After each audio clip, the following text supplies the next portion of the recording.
नमस्कार, नेशनल खबर के खास प्रोग्राम में आपका स्वागत है और मैं प्रज्ञा झा।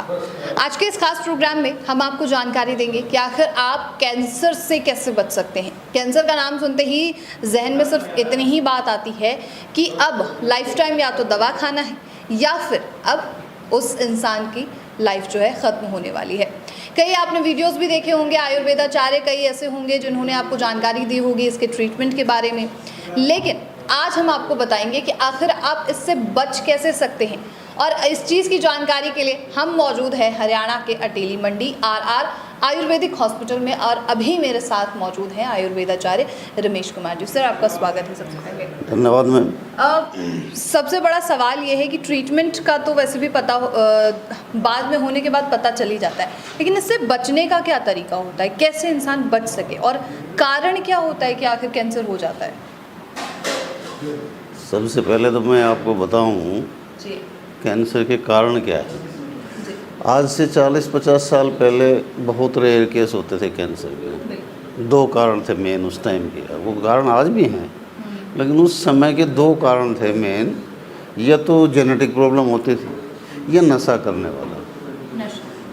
नशा करने वालों में भी मोस्टली लोग सुबह शाम हुक्का बीड़ी का इस्तेमाल करते थे, दिन भर काम करते थे, बहुत कम प्रयोग होता था नशे का भी। और जेनेटिक भी सबको नहीं होता। ये दो मेन कारण थे, इसीलिए रेयर केस थे। लोग मेहनत करते थे, पसीना निकलता था बदन से, सारे दिन भर काम करते थे, सुबह शाम हुक्का पी लिया, बीड़ी पी ली, वो एक अलग बात है। आज की तरह नहीं था कि दुनिया भर के उत्पाद आ रहे हैं, भाई ये गुटखा है, ये खैनी है, पता नहीं क्या क्या है तंबाकू की। तो ये कारण तो आज भी बरकरार हैं। लेकिन आज के दौर में कितने नाम गिनाऊं किस किस से कैंसर हो रहा है। बहुत कारण बन गए हैं कैंसर बनने के। जैसे रेडिएशन है, केमिकल बेंजीन केमिकल है, खतरनाक केमिकल है। अब रेडिएशन के संपर्क में तो हम 24 घंटे रहते हैं। बेंजीन के संपर्क में भी अब आम लोगों को नहीं पता, लेकिन बेंजीन के संपर्क में भी हम 2 टाइम रहते हैं, कम से कम सुबह शाम। हमारी रसोई गैस में बेंजीन की मात्रा पाई जाती है बहुत अधिक मात्रा में।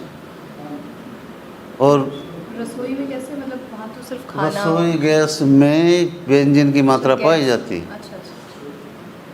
और आजकल की जो लेडीज़ हैं, पता नहीं किस से कहाँ से ट्रेनिंग ली है, कहाँ से सीखा है, सब ने वही तरीका है, चूल्हे से रोटी उठाती हैं और उस पर गैस पे फुलाती हैं उसको।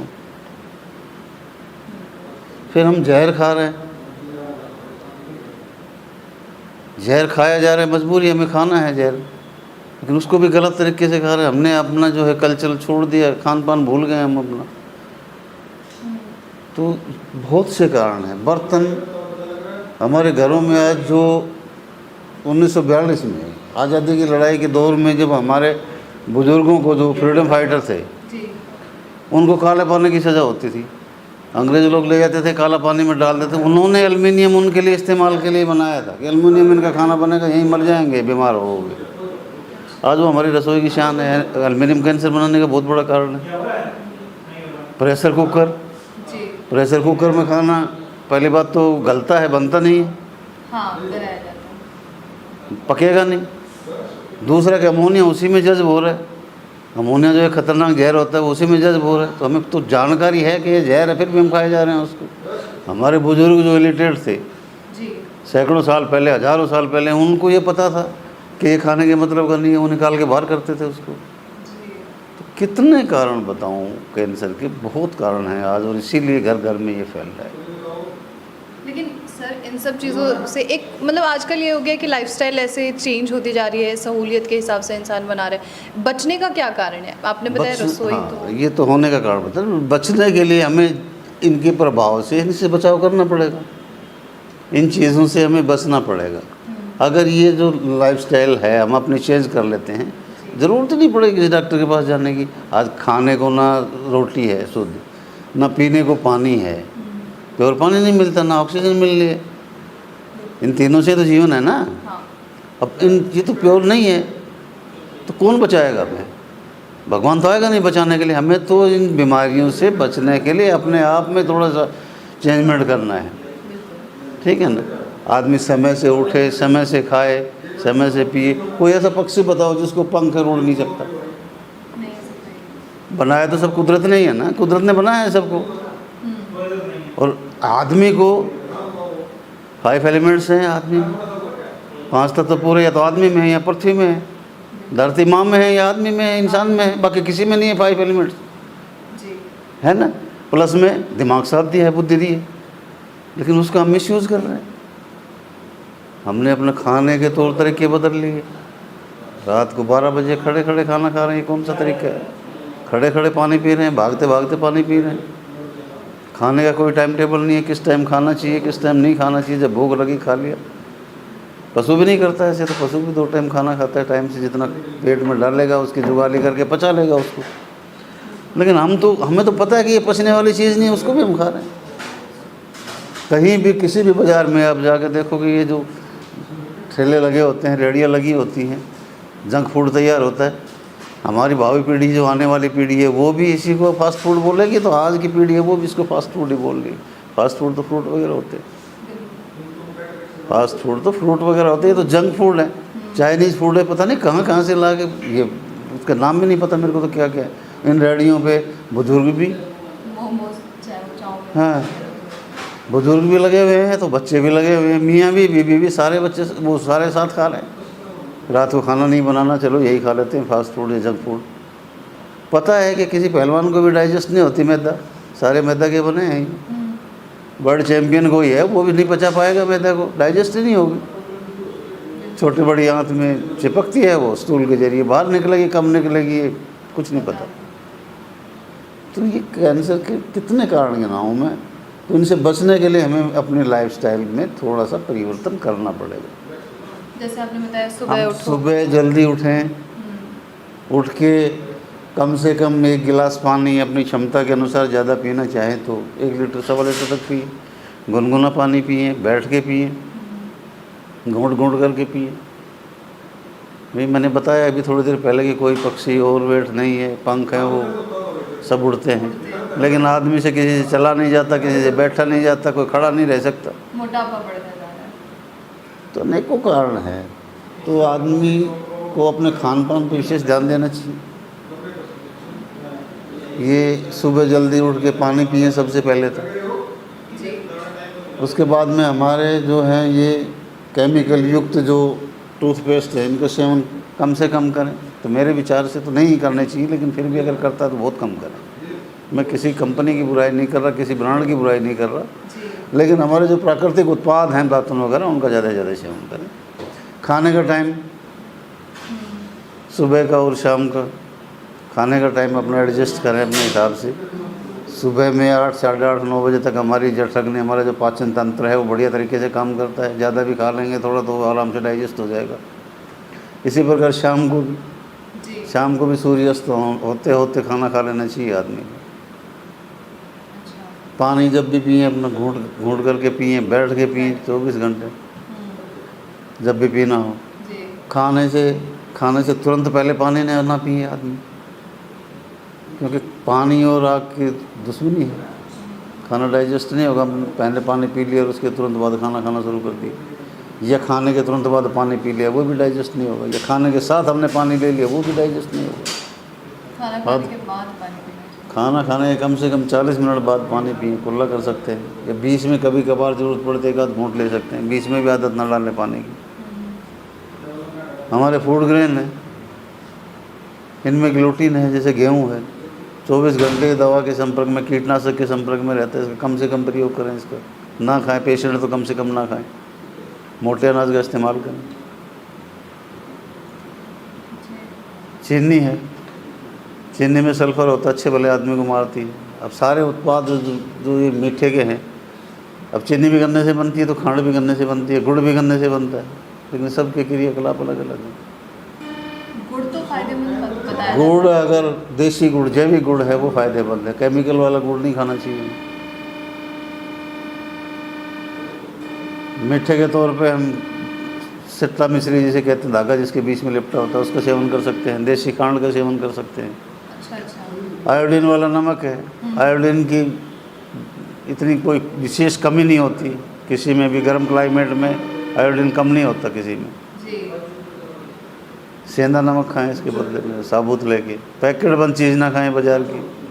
प्रोसेस्ड फूड्स आते हैं और अगर डॉक्टर साहब किसी को हो ही गया है, आचार्य जी, अगर किसी को प्रॉब्लम हो ही गई है कैंसर की, तो उससे निकलने के लिए क्या तरीका है और आप भी क्या ट्रीटमेंट देते होंगे उन लोगों को? मैं निकलने के लिए ही तो ये बता रहा हूँ ना, ये ना करें। आप ट्रीटमेंट क्या देते ट्रीटमेंट भी बता रहा हूँ ना, तो एक एक चीज़ पॉइंट वाइज तो बताऊँ के बीच में। स्टेप बाय स्टेप बताइए। मैदा है, सभी को पता है कि मैदा डाइजेस्ट नहीं होती, बिल्कुल। फिर भी हम खाए जा रहे हैं उसको।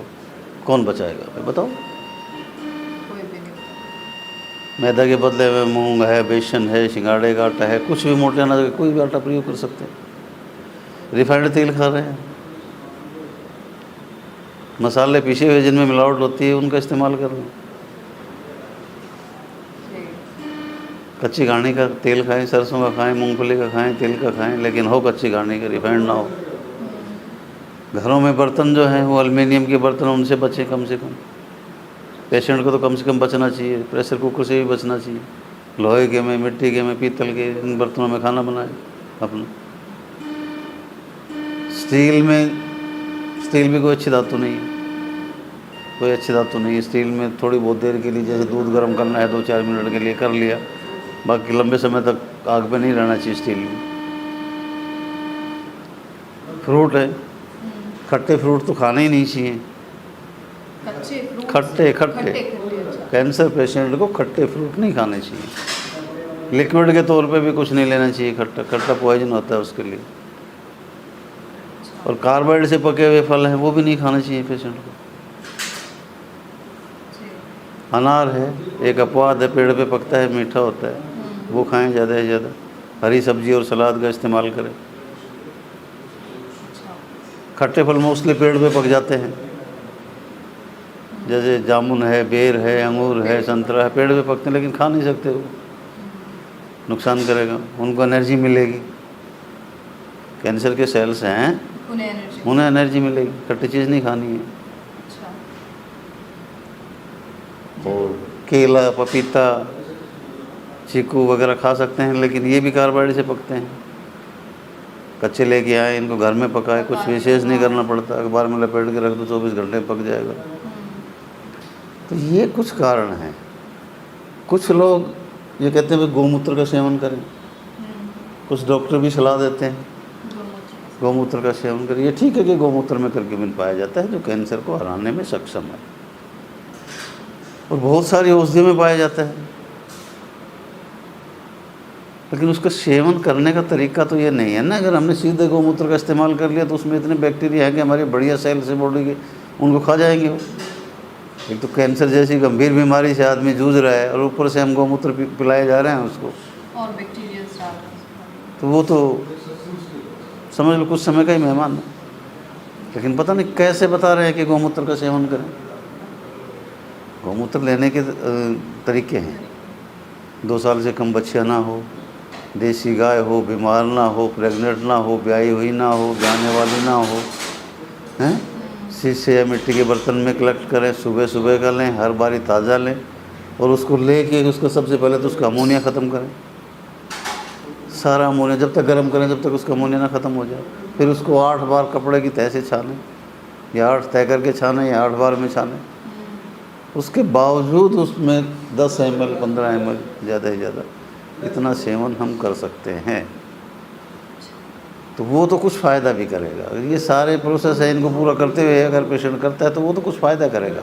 अगर हमने गाय ने गौमूत्र किया, हमने उसको लिया और उसको पी गए, तो समझ लो हमने पॉइजन लिया है, गौमूत्र थोड़ी लिया है, नुकसानदायक है। मेरी तो सभी पेशेंट से जो मेरा वीडियो देख रहे हैं, सभी से मेरा तो यही अनुरोध है कि कम से कम गौमूत्र का सेवन ना करें। एक डॉक्टर या आचार्य जो भी बताए उसी चीज़ को फॉलो करते हुए करें। हाँ। अच्छा, आचार्य जी, ट्रीटमेंट के बारे में, मतलब जैसे आपके पास कोई आता होगा कैंसर का पेशेंट, तो आप उन्हें क्या ट्रीटमेंट सजेस्ट करते हैं कि किस तरीके से वो करें? हम उन्हें 4-5 प्रकार के तो अर्क हमारे पास तैयार होते हैं, हम तैयार करते हैं। 5 प्रकार के अर्क होते हैं। आपने एक भी मतलब जानकारी भी दी थी एक अर्क के बारे में। हाँ, तो ये 5 प्रकार के अर्क उनको दिए जाते हैं। सारे के सारे गौमूत्र में तैयार होते हैं। गौमूत्र में तैयार होता है अर्क, प्लस औषधियाँ होती हैं। हर प्रकार में अलग अलग औषधियाँ होती हैं, गौमूत्र तो एक ही प्रकार का होता है। उसको करने का तरीका मैं अपने पहले वीडियो में भी बता चुका हूँ जी। कि कैसे तैयार होता है। 12-14 घंटे कम से कम एक अर्क बनाने में लगते हैं।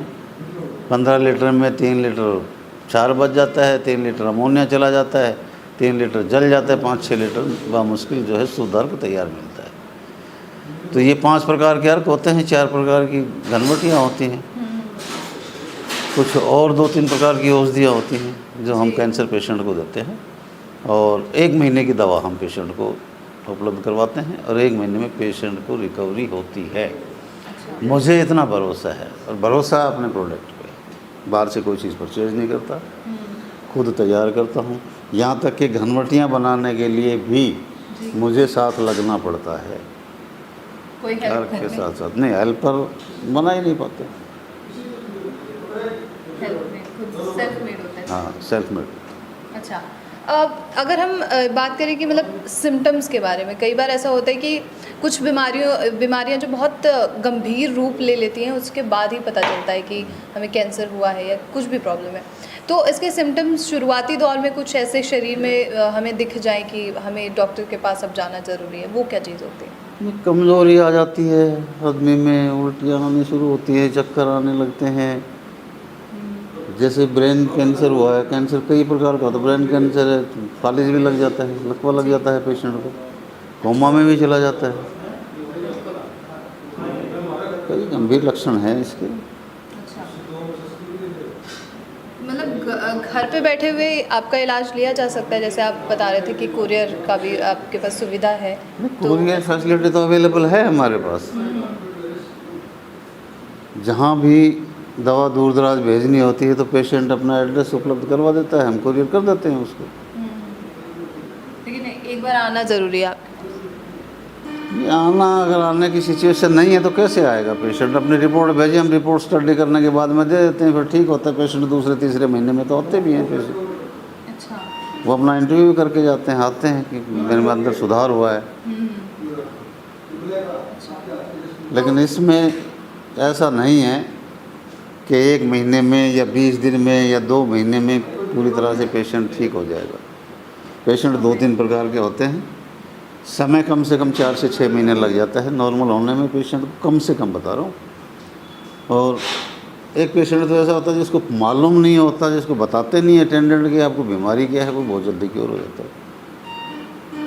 एक पेशेंट ऐसा है कि जिसको मालूम है और उसने ठान लिया है कि मुझे लड़ना है इस बीमारी से और निजात पानी है, तो वो भी डेफिनेटली ठीक होता है।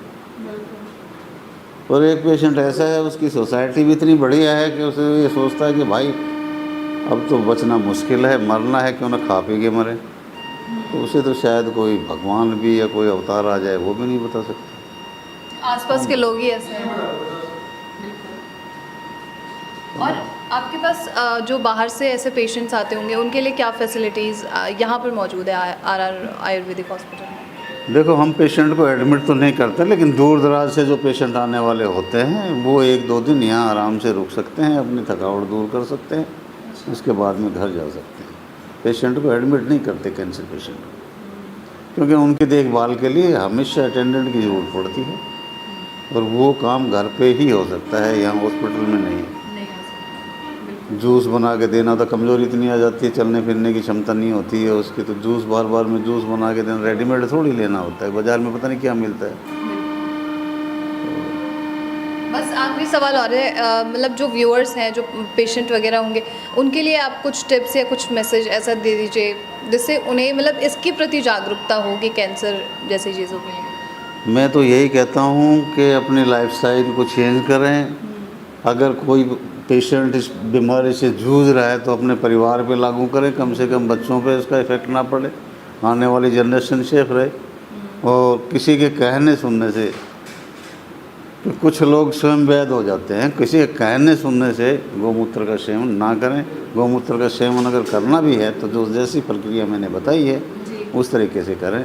अगर वो प्रक्रिया फॉलो करते हैं तो 5-10 ml 15 ml गौमूत्र ले सकते हैं, फ़ायदा करें। चलिए, बहुत शुक्रिया सर आपका, थैंक यू सो मच। धन्यवाद।